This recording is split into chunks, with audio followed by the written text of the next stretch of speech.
অনেকেই জানে ৯ আগস্ট আদিবাসী দিবস, কিন্তু আসলে ওই দিনে কি হয়েছিল সেটা কম লোকই জানে। চলো আজ সহজ ভাষায় বলে দিই। ১৯৮২ সালের ৯ আগস্ট সুইজারল্যান্ডের জেনেভা শহরে একটা গুরুত্বপূর্ণ মিটিং হয়েছিল। জাতিসংঘের প্রথম একটা স্পেশাল মিটিং।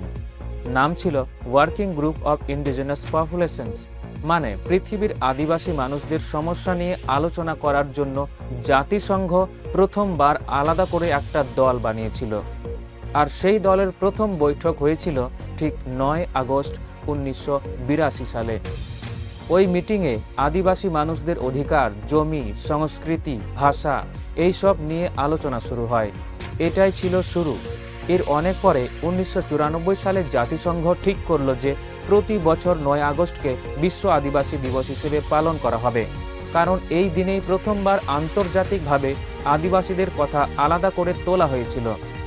তাই ৯ আগস্ট কোনো উৎসবের দিন না, এটা একটা ঐতিহাসিক দিনের স্মরণ, যেদিন আদিবাসী মানুষদের কণ্ঠস্বর প্রথমবার জাতিসংঘের মঞ্চে জায়গা পেয়েছিল। এখন বুঝতে পারছো কেন ওই দিনটা বেছে নেওয়া হয়েছিল?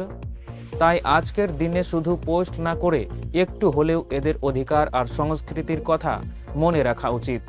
ঠিক আছে? কমেন্টে বলো, আগে জানতে নাকি এবার প্রথম শুনলে। ধন্যবাদ।